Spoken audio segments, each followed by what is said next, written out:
One Tinder date turned Ian's world upside down. He fell for Chan and dived deep into Korean culture. Touching is pretty not not normal. The lovebirds weren't planning on a wedding, but Chan's family had other ideas. My grandparents and my parents want to get us all the money back.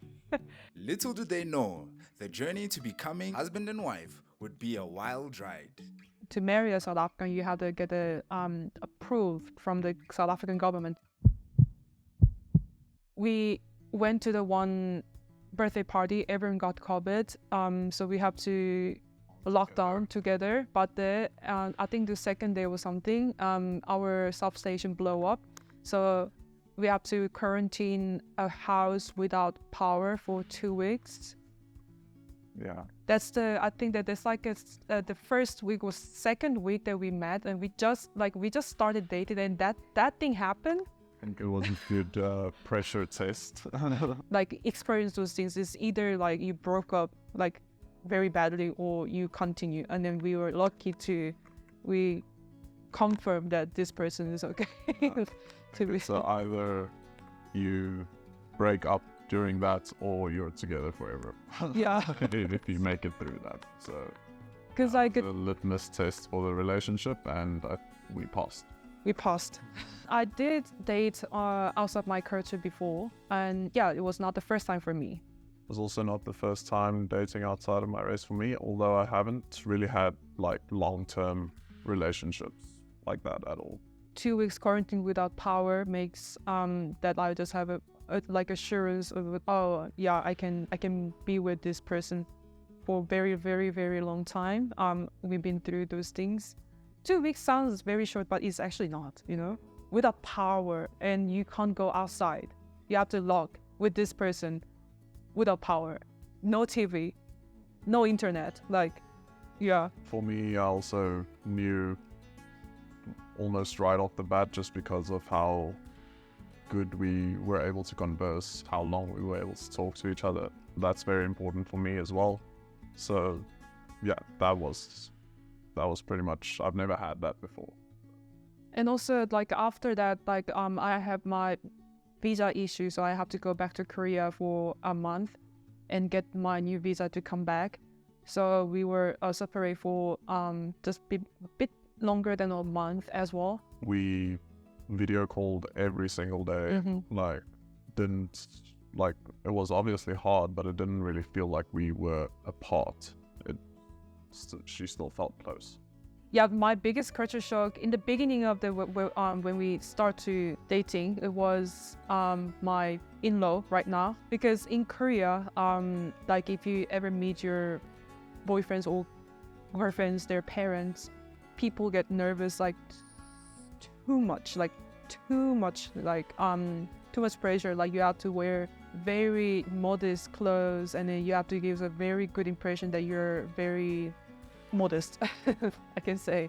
So I was so nervous to meet him. I was even asking is this close enough?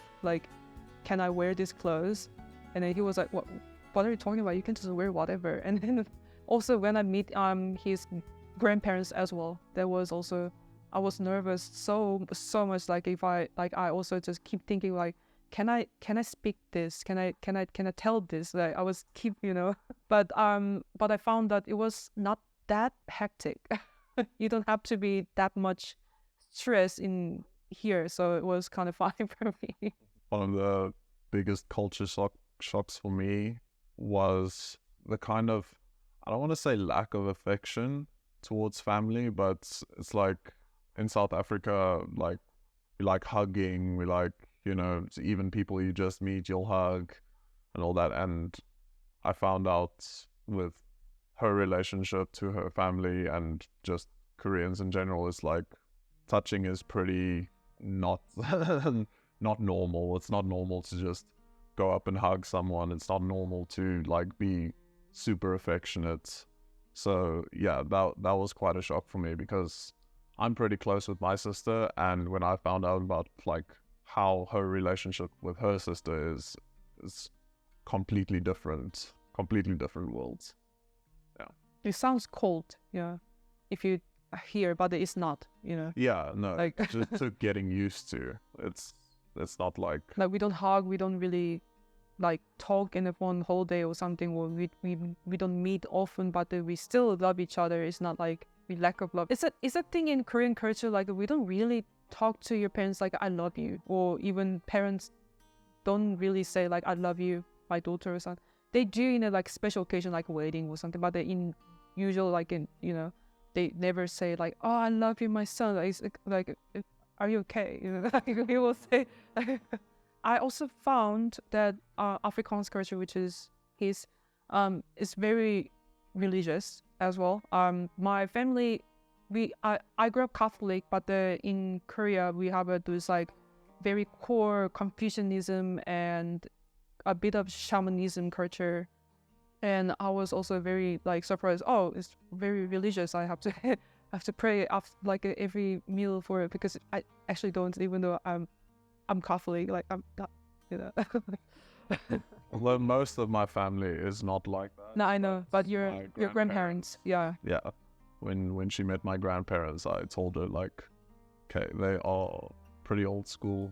We have to pray before we eat. We have to do all this, and she was quite surprised by that as well. For me, when I first come to South Africa, it was before I met him. I went here to work in the embassy at the time, and like I usually study about the country before I go to, so I already learn about the history, what's the context, and then just like a bit of language, like only just to say hi, thank you, you know.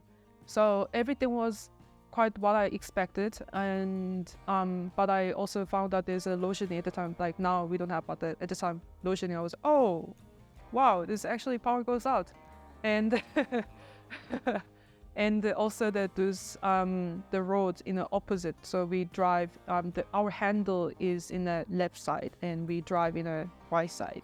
So that was like, wow, that's very weird for me. Like it feels wrong to drive. And what else? Oh, so it was end of May that I first came. So it was a winter. Yeah, it's actually colder than I thought. And the sun is very, very strong here. That's also my first impression. Expectation versus reality for Korea was, I expected there to be amazing food, and there was amazing food. So that was right on the money. I also expected people to be more closed off and quiet, but I was kind of surprised on how friendly Korean people in general are. They are quiet and they are reserved, but they are very friendly. It's not like she said, cold or anything. It's just different. Everybody pretty much liked her. Nobody was that surprised that I'm dating a South Korean, because I've always been seen as kind of a black sheep in the family, so they don't expect any like normal traditional behavior from me. But yeah, overall very good impressions. Yeah, and now they love her. For me, it's not like I said before, that it's not the first time that I dating outside my race or culture. So they accept. My parents were really cool about it. But my grandparents are a bit like worried because he has a lot of tattoos and have a long hair, which is not it's not a common thing in Korea for that age of Korean conservative people. In general, you hear a lot about how Koreans can be very conservative, especially when it comes to foreigners and things like that. And I haven't experienced that at all with her family. They've been super accepting. I feel like I'm completely part of the family now, even though we don't speak each other's languages. We just communicate in broken Korean and broken English to each other, and it works. And like I said, I feel completely part of the family. Negative thing, it's very hard to think of anything negative. I think the only thing that was like a bit weird for me is when I went to her grandparents for the first time. It was like, okay, wear long sleeves to cover your tattoos and tie up your hair and just look proper and all that. And I was like, okay, that's fine. It's not a big thing, but that was just like, I like my hair and my tattoos, you know. The most annoying thing of my husband is he leave it everything open, like just like anything bottles, he just leave it open and I have to close it. And also he leave it with the light on. I have to or turn up the lights as well. Hey. Sorry. Most annoying thing about her is she is a bit of a slob. She does not clean up after herself. I have to clean up after her. I wash all the dishes. I clean the house. But I cook. But she does cook, which I have to clean afterwards. The best part of my husband is we can talk constantly, non-stop, whatever, for days with the same, not even the same topic. We just keep changing the topic, like for everything, and our interest is pretty similar. Like we love history, we love politics, and we love anything like social issue, and we just talk about those things for like non-stop. And yeah, that's like the best part, that I can just talk with someone that the closest, you know. The best part about her for me is also just how good we can communicate, how not even just talking about things, debating about things. Oh yeah. You know, like having heated debates about like these big topics, and it's just really fun to have someone to, you know, bounce ideas off of and like really get into big topics.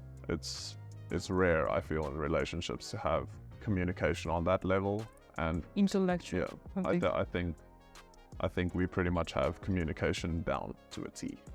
Oh, I have a lot of culture clash when I plan the wedding. Especially, so I'm not South African.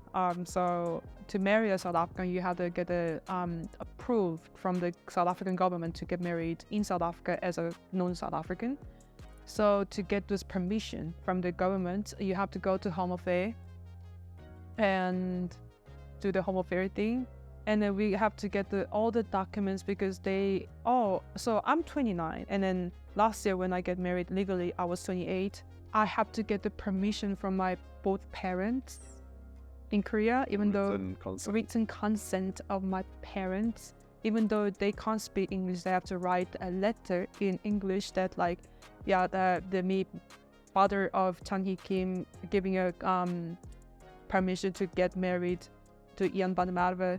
You know, they have to write the actual letter to giving consent to get married. I'm 28 at the time, so you have to get all the documents. That's a really hard thing to do because our documents were like at the end it was like thick.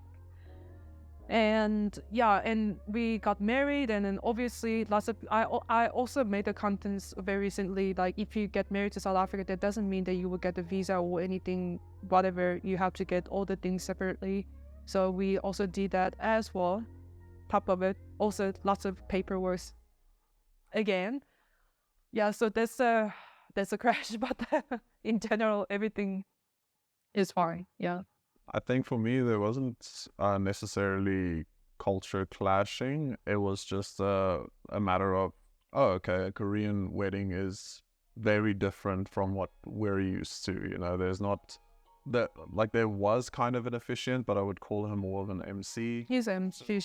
Just an MC, kind of like describing the events of the day, not really, you know, actually officiating the wedding. So there's not this one person in the middle talking about the couple. And yeah, there's few things that we had to do, like walk in together before the in-laws walked in together and lit some candles, and we had to bow to each of our parents.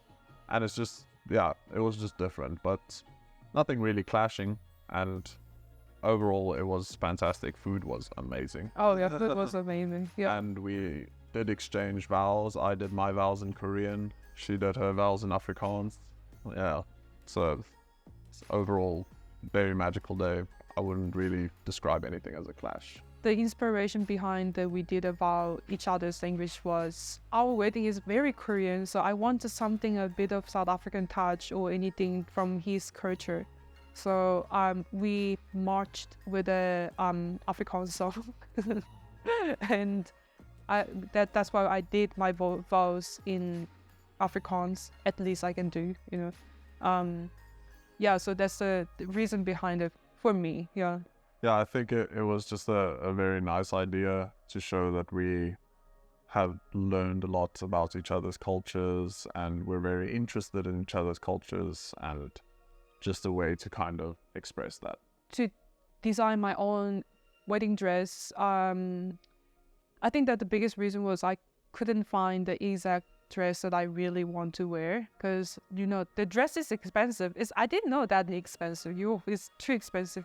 And in Korea, it's even more expensive, because in Korea, like you like nobody buy the dress, they rent.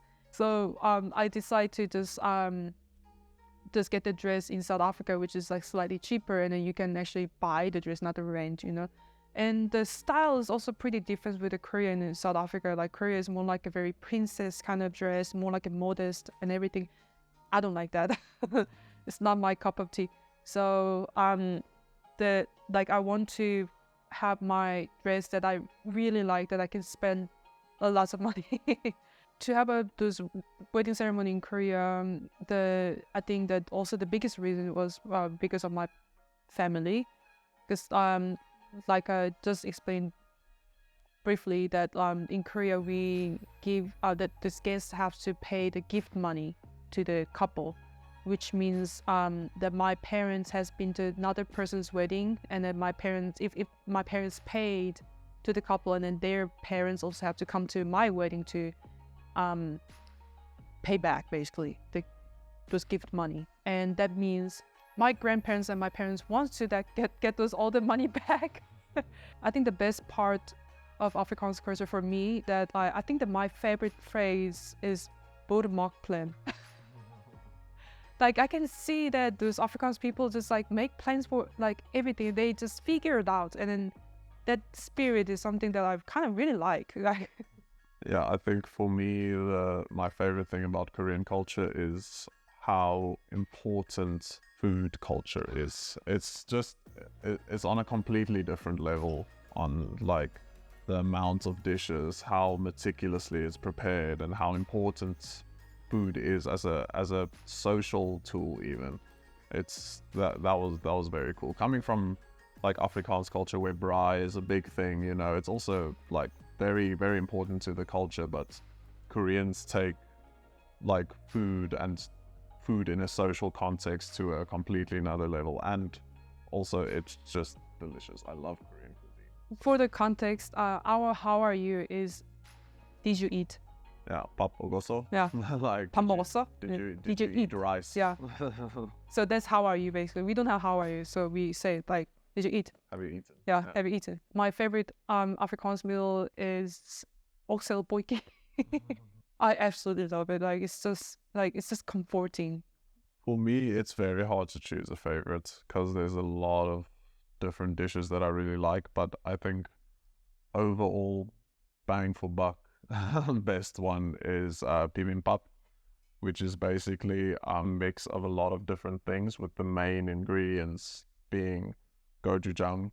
That is like a chili paste kind of thing. It's like spicy, it's sweet, it has like a lot of different flavors going on, with rice and with basically whatever else you want to add into veggies, that kind of beef. Yeah, so bibimbap I think is a good introduction to anyone to like Korean flavors, because gochujang is the central piece. I never really thought myself to get married when I was little. I never really like.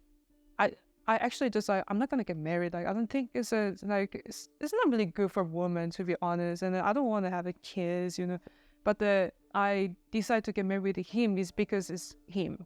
Like it's not because I want to get married. Like I want to get married, so I meet a man and I get married. It's more like I just meet him and say, oh, I like this person, I want to get married. So that's us is the most important part for me. There's a marriage. Yeah. Yeah, I think our views on what a relationship is supposed to be is our biggest asset in our relationship. It's like she said, she never thought she was going to get married. I was also pretty anti-marriage when I met her. but everything just felt easy after we got together. Like, a relationship, I think we both realized, is supposed to be easy. It's never supposed to be hard. It's never supposed to be like, you have to work on this and this and this and this. Like, if you have the right person, everything is very natural. Everything is very easy to fall into place. You know, there's no like fighting for your relationship because it's all good. Like, we just talk to overcome any challenges. Like, I mean, the conversation should be the center of the relationship, because like the relationship with a human, like, it's not only just a couple with a friends or even a family. If you stop to communicating or having a conversation, that relationship is basically dead, because like it's a human to human.